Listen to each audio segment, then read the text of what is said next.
اجي الا كانت الحاجه اللي كتفرج فيها غير بهدف التسليه كتاثر على شخص اخر بطريقه ما كنتيش كتوقعها كاع. كل نهار ملايين الناس كيتفرجوا على قصص القتل والجريمه، كيشوفوا القاتل، كيعرفوا قصته وكيعرفوا كاع المعلومات على الجريمه. ولكن واحد السؤال عمرنا سولناه: واش ممكن هذا المحتوى يصنع لنا مجرم جديد؟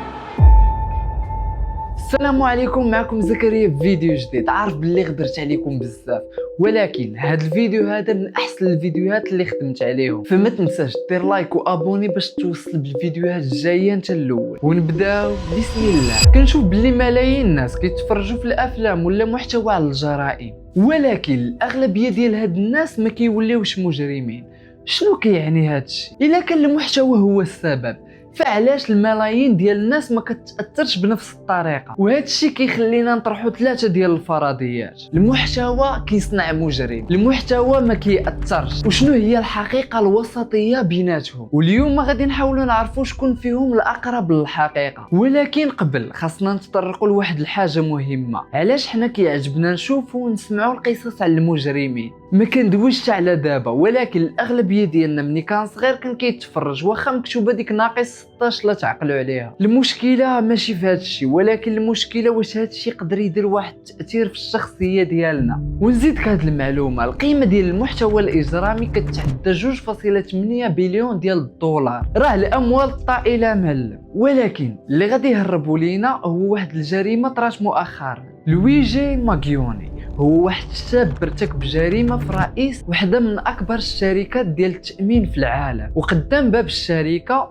جبد السلاح وتيرا فيه. في الايام اللي دازوا قبل المحاكمه ديالو، واخا هو مازال ما تحاكم، واحد الكميه ديال الدعم كتوصل لهذا الشاب راه ما يمكنش. هو دري الشكل ديالو زوين وهذا الشيء اللي عاونه، ولكن راه قتل شخص عنده زوجه واولاد صغار كيبغيو، واخا هكاك كاين ناس كتعاطف معاه. بصح الاخر كان مدير ديال شركه التامين ما مزياناش، ونقدروا نقولوا كاع طاغيه وظالمه. ولكن عرفتوا فين كاين المشكل؟ هو انه 41% من اللي صوتوا باللي هاد الجريمه منطقيه. وهذا الشيء خلاني نسول راسي: اجي الا بقينا كنسمعوا لكل مجرم وشفنا باللي السبب اللي داروا الجريمه اللي دارها منطقيه، واش غادي تولي جريمه عاديه؟ غير هو ان هاد الشيء ما غريبش علينا، ديما كنهوس الجريمه من قديم عند البشر. فراه اقدم قصه عند البشريه هي قصه قابيل وهابيل، ومن ديك الوقت بالضبط التاريخ هو كيسجل الجرائم، الاغتيالات، المؤامرات السياسيه، المؤامرات الدينيه، وزيد. تقدر تمشي من قصه صلب سيدنا المسيح الى قصه هوليو سيزر، ونفس القصه كتعاود. الناس من ديما مهتمه بهذا الشيء. ودابا غادي نعطيك واحد السؤال بقى عاقل عليه حتى التالي ديال الفيديو: شكون اللي كيتفرج في المحتوى الاجرامي اكثر؟ واش البنات ولا الدراري؟ وغادي نرجعوا بالزمان اللور. غير هو في قديم الزمان ما كان لا تلفازه لا افلام لا يوتيوب لا سوشيال ميديا. في روما القديمه كانت الجريمه كدار علنا قدام الناس، وبغيتك تخيل علاش الناس كتفرج، غا فضول وصافي. ونزيدكم واحد القصه اخرى ديال واحد قتل الاب ديالو. تخيل معايا شنو هي العقوبه: بداو كيضربوه بالعصيات تدقدقوه مزيان حتى خرج له الدم من صحته كلها، وكيشدوك وكيحطوك في واحد الخنشه مقاده بالجلد، وكيحطوا معاك 4 ديال الحيوانات مختلفه. يقدر يجي فيك كلب، قط، فار، ديب، حنش، وزيد اللائحه طويله. واش تصاب لك غير هادشي؟ لا، كيشدوك وكيلحوك بديك الخنشه في البحر. الابداع في هذا الشيء ديال التعذيب. والمشكله العظمى هو ان هذا الشيء وكيعجب الناس. ولكن الا رجعنا شويه للور غادي نكتشف واحد الحاجه غريبه: هو الفضول جهه الجرائم ما بداش مع نيتفليكس، ما بداش مع يوتيوب، وما بداش مع التلفازه، راه كان فينا من الاف السنين. الفرق هو ان الوسائل تبدلات. في روما القديمه كان خاصك تمشي تتفرج في داك الشيء علنيا، واليوم ما بقيناش محتاجين نمشيو لحتى بلاصه.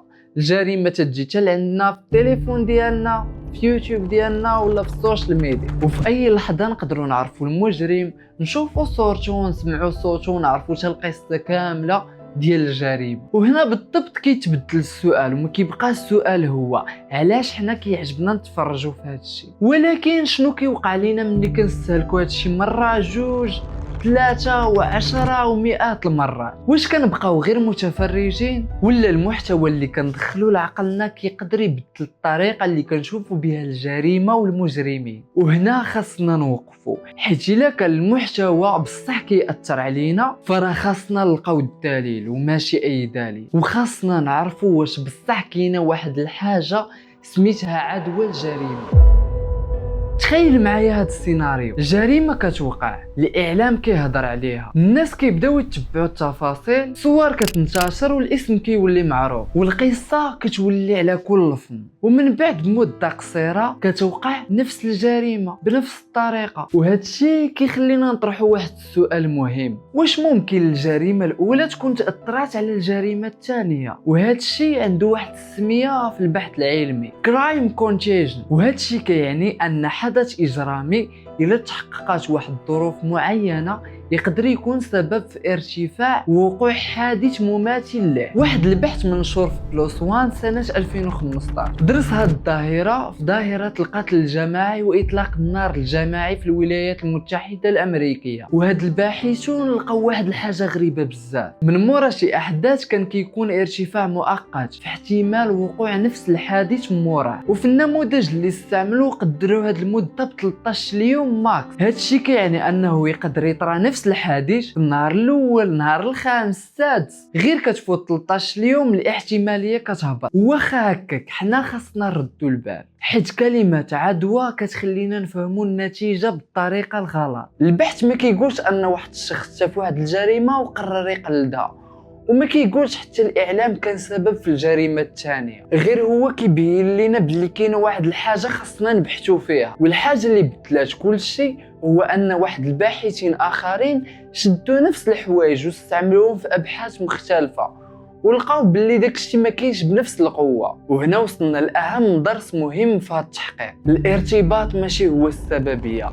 الا وقع الحدث وموراها وقع الحدث بي، هذا الشيء ما كيبرهنش بوحدو باللي كان سبب في بي. يمكن يكون الاعلام هو العامل، يمكن يكون التقليد، يمكن يكون شخص معرض للعنف، ويمكن يكون سبب اخر حنا ما شفناه. هذا الشيء علاش الا بغينا نعرفوا واش المحتوى بصح كيأثر خاصنا نسولوا واحد السؤال اكثر دقه، كيفاش كيقدر واحد الانسان يقلد واحد الانسان عمرو شافو؟ وهنا غادي ندخلوا لاخطر جزء في هذه القصه، حيت كاينين باحثين ما كيشوفوش المجرم كمجرم، وانما بعض المرات كيشوفوه كنموذج. وهنا غادي نبداو نفهموا مزيان شنو كتعني الكوبي كيت.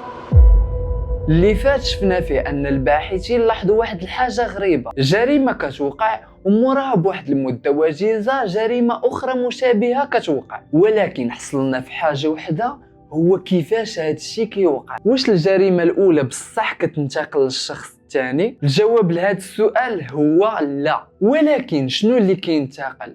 يمكن ماشي الجريمه، ويمكن تكون الفكره. شخص كيشوف الجريمه، كيشوف شكون دارها، كيشوف كيفاش العالم بدا كيهضر عليه، كيشوف سميتو في الاخبار، كيشوف حتى التصويره ديالو، وكيبدا بطريقه او باخرى كيدخل هذا الشخص للذاكره ديالو. وهنا بالضبط كنخرجوا من مفهوم الكرايم كونتيجن وندخلوا لمفهوم اكثر دقه، الايميتيشن، التقليد.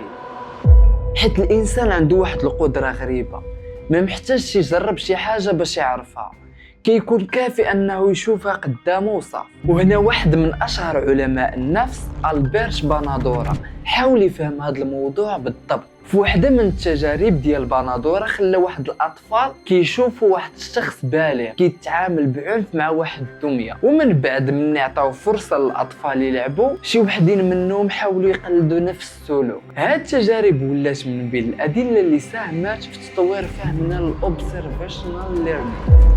هادشي كيعني بلي الانسان يقدر يتعلم غير من الملاحظه. ولكن هنا النقطه اللي مهمه بالنسبه لينا، التعلم من الملاحظه ما كيعنيش ان المشاهده كتخلق السلوك. الا وريتي لواحد الطفل واحد السلوك ماشي من الضروري انه غادي يطبقه في العالم الحقيقي. اذا السؤال اللي خاصنا نسولو راسنا، علاش واحد الشخص كيقدر يقلد وعلى الشخص اخر لا. وهنا كندخلوا العوامل الاخرى، الشخص اللي كنشوفوه واش كيعجبنا، واش كنحسوا انه كيشبه لينا، واش كنشوفوه قوي، واش لقى اهتمام، واش تشهر، واش عنده قصه نقدروا نتعاطفوا معاه. حيت الانسان ما كيقلدش اي واحد، غالبا النموذج خاصو يكون كيعني ليه شي حاجه. وهنا بالضبط كتولي القضيه خطيره، حيت المجرم بالنسبه لبزاف ديال الناس غير مجرم، ولكن بالنسبه لشخص اخر في واحد الظروف معينه يقدر يتحول للرول موديل. وهنا كيبان عندنا مفهوم الكوبي كيت افكت. الفكره هي ان واحد الشخص ممكن يتاثر بواحد المجرم وبواحد الجريمه ويدير نفس الجريمه، وهذا الشيء راه ماشي مجرد نظريه، هذه راه حقيقه مثبته. في واحد الدراسه تحطات سنه 2024 الباحثون حللوا 205 ديال الحالات موثقه عالميا بين 1966 حتى 2022، ولقاو ان الاشخاص اللي تصنفوا ككوبي كيت كانوا كيتشابهوا مع الاشخاص اللي اعتبروهم نماذج مقارنه مع المجرمين الاخرين. ولكن هنا كاينه واحد المعلومه كتخلي هذا الشيء معقد شويه، التقليد ما كانش ديما كيوقع مباشره. فحوالي 80% من الحالات اللي كانت داخله في هذه الدراسه كان كاين فرق ديال عام بين جريمه وجريمه. يعني يمكن تشوف شي حاجه اليوم وتبقى عندك في الذاكره شهور ولا سنوات، ومن بعد في ظروف معينه ترجع هاد الصوره للواجهه. وهنا غادي نرجعوا للسؤال اللي ديجا طرحناه، واش الجريمه الاولى كتأثر على الجريمة الثانية؟ ممكن لا، ولكن ممكن الجريمة الأولى تعطي نموذج للمجرم الثاني، بحال تقول داك البلان ديال بانتيريس والتغذية البصرية وداك الشيء. فهمت؟ المجرمين كياخذوا بلانات والتغذية البصرية في هذا الجهة. نرجعوا للموضوع ديالنا، وهنا وصلنا لواحد النقطة أخطر، حيت تخيل معايا هذا النموذج ما بقاش مجرد واحد الشخص دار واحد الجريمة واختفى. تخيل معايا العالم كامل ولا كيهضر عليه، سميتو ولات معروفة، صورته ولات منتشره، قصته تعرفات، والناس بداو كيناقشوا الدوافع ديالو، وكاين الناس كتعاطف معاه. وهنا بالضبط ما بقيناش قدام غير الايميتيشن، دخلنا لواحد المفهوم اخر، الفيم، الشهره. واش ممكن الشهره اللي كيحصل عليها المجرم من بعد الجريمه تكون هي السبب؟ من هذا الشيء اللي فات وصلنا لواحد الفكره خطيره، المجرم يمكن ما يكونش غير شخص ارتكب الجريمه ويقدر يولي نموذج، ولكن باش يكون عندنا نموذج خاص يكون عنده جمهور. وهذا الشيء كيخلينا نطرحوا سؤال اخر، كيفاش شخص متهم بجريمه قتل يمكن يتحول من واحد الشخص الناس كتشوفه كمجرم لواحد الشخص اللي غادي تتعاطف معاه؟ باش نفهموا هاد الظاهره خلينا نرجعوا للقضيه اللي هزت الانترنت في ديسمبر 2024. براين تومسون الرئيس التنفيذي لشركة التأمين الصحي الأمريكي اللي تقتل في نيويورك، والشخص اللي كان متهم بهذه الجريمة هو واحد الشخص سميتو لويجي ماجيوني. هاد القضية كانت كبيرة في الأصل، ولكن اللي وقع موراها هو اللي غريب بزاف، حيت الانترنت ما اكتفاتش غير بالهضره على الجريمة، الناس بداو كيهضروا على الشخص اللي ارتكب الجريمة براسو. الصورة ديالو انتشرات والقصة ديالو انتشرات، وكاينين الناس في السوشيال ميديا بداو كيتبعوا القضيه ديالو بكاع التفاصيل، وبالزربه بدا كيبان جمهور لهاد القضيه، وهذا الشيء ما كانش متوقع. ريتشاردز وثقات بعد توجيه الاتهام لماجيوني لقى واحد الدعم كبير في الانترنت، وصل الامر حتى للتبرعات لصندوق الدفاع القانوني، وبانت منتجات فيها سميتو وتصويرته. بعض المؤيدين كانوا كيشوفوا هذه القضيه من زاويه اخرى، الغضب من نظام التامين الصحي والشركات الكبرى، وكاين اللي اعتبر هذه الجريمه مبرره. ولكن هنا خاصنا نفهموا واحد الحاجه مهمه، التعاطف مع الشخص ما كانش بالضروري مع الجريمه. كانوا ناس غضبانين على نظام الرعايه الصحيه الامريكي، وكاين اللي شاف باللي القضيه رمز لصراع اكبر، الفرد ضد الشركات. وهنا وقع واحد التحول غريب، القضيه اللي كانت كتهضر على واحد الراجل تقتل ولات عند بعض الناس واحد الشخص اللي حارب واحد النظام ظالم. وهنا كنشوفوا الانسان كيفاش كيقدر يعاود التفسير ديال الحدث على حسب القصه اللي حطها عليه. الجريمه وحده ولكن الرؤيه كتختلف، واحد كيشوف القاتل والضحيه، وواحد كيشوف واحد الشخص غاضب ضد مؤسسه قويه، وشخص ثالث يمكن يشوفه كواحد الرمز للاحتجاج الجماعي. ولكن الاكثر غرابه في هذا الشيء هو ان كاينين شي اشخاص ما بقاوش مركزين على الجريمه كاع، وانما بقاو مركزين غير على الشخص. وايرد وثقات ان الانترنت عرفت موجه كبيره من الفاندوم على ماغيوني، بما فيها منتجات فيها تصويرته، حسابات مخصصه له، وحتى من مظاهر ثقافه الشهره حول شخص. الفان فيكشن متهم بالقتل، وهنا خاصنا نوقفوا، حيت هذه هي اللحظه اللي خاصنا نرجعوا فيها اللور. قلنا ان واحد الشخص ممكن يقلد واحد النموذج غير الا ولا مهم بالنسبه له، ولكن كيفاش الشخص كيولي مهم اصلا؟ واحد من الطرق هي الانتباه. كل ما تكلمنا على شخص اكثر، كل ما صورناه اكثر، وكل ما حللنا الشخصيه ديالو اكثر، كل ما عرفنا سميتو اكثر، كنعطيو حضور اكبر في الوعي الجماعي. وهنا كيبان التناقض. الاعلام كيحاول يحذر الناس من الجريمه، ولكن في نفس الوقت يقدر يرد المجرم من اشهر الاشخاص. وهذا الشيء ماشي غير هضره وصاف، راه واخا دازو الايام على هاد القضيه، راه ماجيوني عنده واحد الجمهور اكتيف في الانترنت، وراه مازال اشخاص كيتبعوا القضايا ديالو وكيعتبروه رمز القضايا اكبر من الجريمه براسها. ودابا وصلنا لواحد السؤال اللي بالنسبه لي اخطر من السؤال اللي طرحنا: واش المحتوى كيصنع المجرم؟ والسؤال هو: واش المحتوى كيصنع الشهرة اللي من بعد تقدر تخلي المجرم يكون كنموذج لشخص اخر؟ وهنا خاصنا نردوا البال. راه ما كنقولش بلي ان واحد الشخص لا شاف القصه ديال ماغيوني غادي يقلدو، حيت راه باينه لا. وحتى التعاطف مع واحد الشخص دار واحد الجريمه ما كيعنيش ان داك الشخص راه يقدر يرتكب جريمه، ولكن القضيه كتورينا واحد الحاجه مهمه: الجريمه يمكن ما توقفش في اللحظه فين ترتكبها، يمكن تستمر في الاخبار، في السوشيال ميديا، يمكن تولي ميم، يمكن تولي قضيه سياسيه، يمكن تولي قصه شخصيه، ويمكن عند فئه صغيره تقدر تاثر وتولي نموذج. وهنا كيتجمعوا ثلاثه ديال العناصر: الجريمه، الانتباه، والنموذج. ولكن كاين عنصر رابع باقي ما هضرناش عليه: الشخص اللي كيتلقى هذا المحتوى. حيت نفس القصه شافوها ملايين الناس، واحد تعاطف، واحد تعصب، وواحد ما تسوق، وواحد نساها من بعد ساعه. ولكن الا كان التقليد فعلا كيوقع، السؤال هو: شنو كان كيدخل لعقل الشخص اللي قرر يقلد؟ وهنا بالضبط غادي ندخلوا لاخطر جزء في هذا الفيديو. المحتوى ربما ما كيخلقش مجرم جديد، ولكن واش كان قادر يلقى واحد الشخص مستعد يتاثر؟ وهنا خاصنا نبدلوا الطريقه اللي كنشوفوا بها الموضوع، حيت سهل بزاف نقولوا هذا الشخص شاف واحد المحتوى عنيف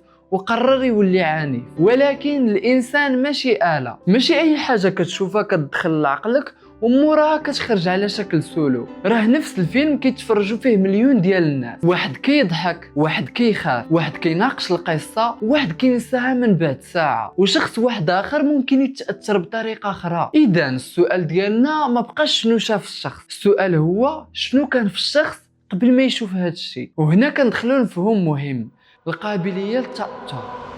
نفس المؤثر الخارجي ما كيكونش عنده نفس التأثير على جميع الناس. بحال مثلا جوج الناس كيشوفوا نفس القصة، واحد كيشوف المجرم وكيقول هاد الانسان دار جريمة، والاخر ممكن يشوف هاد الشخص كان غاضب، كان مظلوم، كان مختلف، الناس كاملين ضده ولكن وقف ضدهم. نفس القصة ولكن جوج قصص مختلفين في الدماغ. وهنا كتولي الهويه مهمه. الانسان بالطبيعه ديالو كيقلب على القصص اللي كتفسر ليه شكون هو، واذا كان الشخص اصلا كيحس بالعزله والغضب والاهانه وانه ما عندوش قيمه، يمكن يلقى في القصه ديال واحد الشخص اخر شي حاجه كتشبه ليه. وهنا المجرم ما كيبقاش بالنسبه ليه غير مجرم، يمكن يولي رمز. ولكن خلينا نكونوا واضحين، هادشي كله هذا ما كيعنيش ان واحد الانسان راه غادي يقدر يرتكب جريمه. العزله بوحدها ما كتخليش الانسان يكون مجرم، الغضب ما كيخليش الانسان مجرم، مشاهده تري كرايم ما كتخليش الانسان مجرم، وحتى الاحساس بالظلم ما كيخليش الانسان مجرم. هذا الشيء هذا ممكن يكون عند ملايين الناس، والاغلبيه الساحقه منهم عمرهم يرتكبوا جريمه. اذا خاصنا نخرجوا من فكره وحده،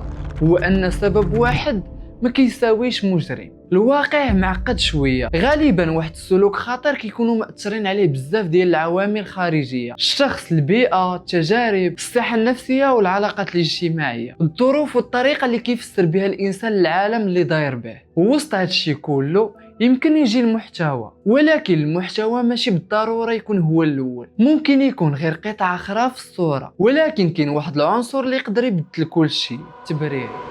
في الاول انا فاهم علاش دارها، ومن بعد الصراحه عنده الحق، ومن بعد الناس اللي دار فيهم هذا الشيء يستاهلوا، ومن بعد هذا الشيء كله الحدود الاخلاقيه تبدا تتحرك شويه بشويه، ماشي بالضروره حتى توصل للجريمه، ولكن طريقه الحكم على الجريمه تقدر تغير. وهنا كنرجعوا للقضيه اللي شفناها قبل، علاش الناس كاملين شافوا المتهم وما شافوش فيه غير شخص متهم بالقتل؟ حيت كل واحد دخل القصه بالقيم والافكار والمشاعر ديالو. كاين اللي شاف الجريمه، وكاين اللي شاف داكشي اللي مورا الجريمه، وكاين اللي شاف غير رمز للصراع مع واحد القوه ظالمه. وهنا كنكتشفوا واحد الحاجه، المحتوى ما كيحددش ديما شنو غادي تفكر فيه، ولكن يقدر يعطيك واحد الماده خام باش تفكر بها. وهنا كاين الفرق. ولكن باقي سؤال واحد، الا كان الانسان اصلا عنده هذه القابليه، واش طريقه تقديم الجريمه تقدر تزيد من التاثير؟ هادشي كيعني واش كاين فرق انك تقول هذا الشخص ارتكب جريمه، وبين انك تبني عليه قصه، موسيقى، صور سينمائيه، طفوله، اسرار شخصيه، رسائل وافكار، وتخلي المشاهد يدوز 40 دقيقه في العقل ديال المجرم. واش حنا ما كنهضروش غير على الجريمه، ولكن بطريقه او باخرى كنبنيو واحد الشخصيه. وهنا غادي نوصلوا للسؤال الاخلاقي ديال هذا الفيديو كامل، واش الطريقه اللي كندوي بها على المجرمين تقدر تكون بحد ذاتها هي المشكله؟ من داكشي اللي فات وصلنا لواحد الفكره مهمه، نفس القصه ما كتخليش جميع الناس يفكروا بنفس الطريقه، ولكن بقات واحد الحاجه ما هضرناش عليها، القصه براسها. حيت الطريقه اللي كندوي بها على الجريمه ماشي ديما كتكون محايده. تخيل معايا جوج طرق باش ندويو على نفس الجريمه. الطريقه الاولى، واحد الشخص قتل شخص اخر، خبر، معلومه ونهايه. ولكن الطريقه الثانيه مختلفه، كنبداو بالطفوله ديالو، كنشوفوا الصور ديالو، كنعرفوا شنو كان كيبغي، شنو كان كيكره، شنو كان كيكتب، شنو قال قبل الجريمه وشنو قال من بعد الجريمه. كنزيدوا موسيقى، كنحطوا سينماتيك شوت، كنبنيو السسبانس، وكنخليو الشخص يعيش الساعات داخل الدماغ ديال المجرم. هنا ما بقيناش كنقدموا غير معلومه، كنبنيو قصه، والقصه عندها تاثير قوي، حيت الانسان ما كيتذكرش المعلومه اكثر ما انه كيتذكر القصص، تفهمها وتعاطف معاها وتحاول تعرف علاش وصلت لهاد النقطه. وهذا الشيء كامله بالحد ديالو ماشي خايب، بالعكس الا بغينا نفهموا الجريمه خاصنا نفهموا الشخص اللي ارتكبها. ولكن كاين واحد الخط رقيق بزاف بين الفهم والتبرير، انك تقول بغيت نفهم علاش دار هذا الشيء واحد الحاجه، وانك توصل للمشاهد باللي كان عنده الحق هذه حاجه اخرى. وهنا كتولي طريقه السرد مهمه، حيت نقدروا نهضروا على المجرم كمجرم ونقدروا نهضروا عليه كشخصيه، ولكن الفرق كبير بيناتهم. المشكل ماشي غير في الفيديوهات، حتى الاعلام التقليدي عنده نفس المشكله، حيت كل ما كان الحدث كبير كل ما بغى الجمهور يعرف اكثر، كل ما زاد التغطيه. ولكن كل ما زاد التغطيه الاسم والصور ديال الشخص كتولي معروفه. وهذا الشيء كله غادي يردنا لداك الشيء اللي شفنا قبل، الانتباه. والانتباه هو العمله ديال الانترنت. المشاهده كتجيب مشاهده، الاسم كيتكرر والصور كتنتشر والقصه كتعاود. ومن وسط هاد الدوره هذه ممكن واحد الشخص ارتكب جريمه يولي واحد الشخصيه ثقافيه. وهذا الشيء كيخلينا نطرحوا واحد السؤال اخلاقي كبير، واش خاصنا نهضروا على المجرمين؟ وانا كنظن الجواب هو حيت الا ما فهمناش الجرائم صعيب بزاف نعرفوا الاسباب ديالها. ولكن السؤال الحقيقي اللي خاصنا نطرحوه هو كيفاش ندويو على الجريمه. واش نخليو الضحيه هو محور القصه؟ واش نشرحوا السياق؟ واش نفرقوا بين الحقيقه والتخمين؟ واش نتفاداو تمجيد المجرم؟ حيت بعض المرات المعلومات اللي كتزيد المشاهده ما كتزيدش الفهم، وهنا كيبدا دور صانع المحتوى. ودابا عندك الاختيار، ممكن تخلي المجرم هو بطل ديال القصة، وممكن تخلي السؤال هو البطل ديال القصة. يمكن تقول شوفوا شنو دار، ويمكن تقول علاش كيوقع هاد النوع من الجرائم. يمكن تركز على القاتل، ويمكن تركز على الضحية، المجتمع والإعلام وعلم النفس. والفرق بين هاد الجوج ماشي غير أخلاقي، يمكن يغير حتى الطريقة اللي كيتلقى بها المشاهد القصة. ولكن هنا كاين بارادوكس آخر، إلا كان هاد المحتوى عنده كاع هاد المخاطر، علاش كنرجعوا ليه؟ علاش كنبركوا على فيديو فيه جريمه؟ علاش كنشوفوا واحد الوثائق المده ديالو ساعتين على واحد الشخص عمرنا تلاقيناه؟ علاش القصه ديال الاختفاء كتشدنا اكثر من اخبار عاديه؟ واش بصح حنا كيعجبنا العنف؟ ولكن راه كاين تفسير اخر. وهنا بالضبط خاصنا نقلبوا السؤال من شنو كيدير فينا الترو كرايم لعلاش حنا اصلا باغيين نشوفوه. الا وصلتي حتى لهنا غالبا غادي تقول واش حنا مرض، حيت بالصراحه علاش واحد الانسان عادي دوز واحد النهار طويل في الخدمه في العشيه غادي يختار يتفرج في واحد الجريمه ديال القتل؟ علاش ما يتفرجش في شي حاجه مفرحه؟ علاش يختار الخوف، القلق والغموض والجريمه؟ الجواب ممكن يكون بسيط اكثر مما كتخيل، حيت الفضول لجهة الاشياء الخطيره ماشي جديد علينا. من الاف السنين البشر من ديما باغيين يعرفوا شنو كاين في الجهه الاخرى من الخطر، واش هذا الشيء خطير، واش نقدر نهرب، واش نقدر نتفاداه. وهنا كاين مفهوم كيستعملوه الباحثون، morbid curiosity.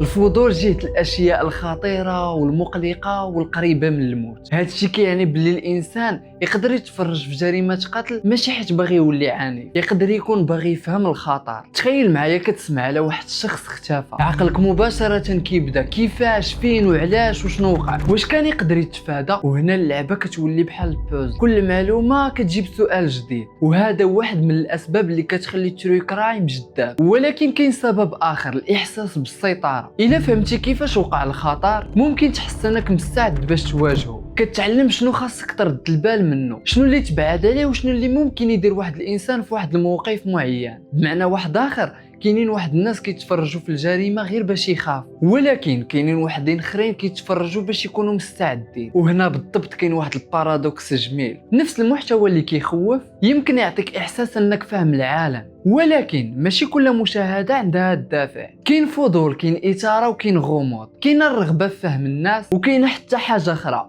الانسان كيبغي واحد القصص اللي فيهم واحد اللغز، شكون دارها، علاش، كيفاش، شنو الدليل وشنو الحقيقه. وهذا الشيء كيعطي الترو كرايم بنيه سرديه قويه. ولكن هنا خاصنا نكونوا رادين البال، حيت الا ولا الهدف الوحيد شنو اكثر قصه صادمه نقدر نقول، يمكن ننسى بسهوله ان هذه القصه حقيقيه وطرات لناس حقيقيين، ناس عندهم عائلات، عندهم اصدقاء، وعندهم حياه تبدلات في مره. وهنا كنوصلوا لواحد الحد فاصل، الفضول واحد الحاجه والاستغلال حاجه اخرى. يمكن نحكي قصه جريمه كنحترم فيها الضحيه، ويمكن نحكي نفس القصه بطريقه ترفيهيه، والفرق ماشي دائما واضح. ولكن بالنسبه لصانع المحتوى خاصو ديما يسول راسو، انا علاش كنحكي هاد القصه؟ واش باش نفهمو، ولا باش نتصدمو، واش باش نطرح سؤال، ولا واش باش نجيب كليك، واش باش نعطي سياق، ولا باش نخلي المجرم شخصيه مشهوره. وهنا وصلنا للسؤال اللي بدينا به الفيديو كامل، واش ممكن المحتوى ديال الجرائم يقدر يخلي واحد الشخص عادي يولي مجرم؟ غير هو دابا ما بقاش الجواب سهل، حيت شفنا بلي واحد الجريمه ممكن تكون نموذج لجريمه اخرى، ولكن هذا الشيء ما كيعنيش بالضروره السببيه. وشفنا ان الانسان ممكن يتعلم بالملاحظه، ولكن الملاحظه بوحدها ما كتخلقش السلوك. وشفنا ان بعض المجرمين ممكن يتحولوا لنماذج،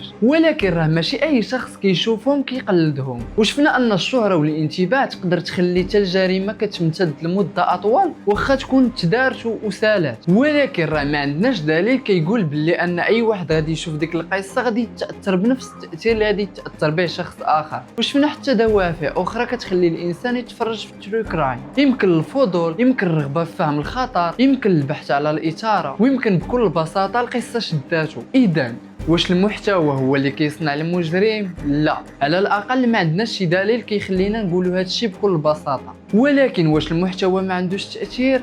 حتى هذه ما نقدروش نقولوها، حيت كاين فرق كبير بين المحتوى كيصنع المجرم والمحتوى يمكن في ظروف معينه واشخاص معينين قابلين للتاثير تغير لهم النظره ديالهم كيفاش كيشوفوا الجريمه والمجرم. وهنا كاينه الخلاصه الحقيقيه، المحتوى ما كيخلقش الانسان من الصفر، ولكن يمكن يعطي فكره، نموذج، روايه، شهره، واحيانا مبررات. وكل ما تجمعت هاد الحوايج عند واحد الشخص معين قابل للتاثير يمكن التاثير يكون اخطر. ولكن كاين واحد السؤال باقي معلق، ويمكن يكون اهم سؤال في الفيديو. الا كنا حنا صناع المحتوى هما اللي كنختاروا شنو نوريو للناس، واش عندنا حتى حنا مسؤوليه على الطريقه اللي كنحكيو بها الجريمه؟ حيت كل مره كنذكروا اسم ديال المجرم كنحطوا تصويرته في المينياتور، كل مره كنحولوا حياته القصه، كل مره كنحاولوا نفهموا الشخصيه ديالو، كنعطيوه حاجه وحده، الانتباه والانتباه. وهذه هي الحاجه اللي كتعطيها الانترنت واحد القيمه كبيره. ربما هادشي علاش السؤال ماشي هو واش المحتوى كيصنع المجرمين، السؤال الحقيقي هو شنو كيطرى ملي كنعطي للمجرم كاع داكشي اللي كان كيقلب عليه، اللي هو الانتباه. المره الجايه اللي تشوف فيها قصه ديال شي جريمه ما تسولش شنو دار، سول علاش كنتفرج في هذه القصه وشنو غادي يبقى فيها من الدماغ ديالي. حيت في النهايه كنوصلوا لحاجه وحده، ان الجريمه لا طرات هذا النهار كتسالي هذا النهار، ولكن القصص اللي كيخرجوا على الجريمه كيخليوها طوال لواحد المده اكبر، مثلا شهور، سنوات، وهي كاينه في السوشيال ميديا كتبان. دابا نرجعوا لواحد السؤال سولتكم عليه، قلت لكم شكون اكثر وحدين كيتفرجوا في المحتوى الاجرامي، واش البنات ولا الدراري؟ بكل بساطه البنات. واخا يبانوك الدراري عنيفين وكذا، راه البنات هما اكثر وحدين كيتفرجوا في المحتوى الاجرامي. ما عرفتش علاش، ولكن الا كانوا شي فتيات هنا كيعجبهم هذا المحتوى الاجرامي تقد تخلي لنا كومونتير فيها زعما علاش تيميلوا لهذا المحتوى هذا.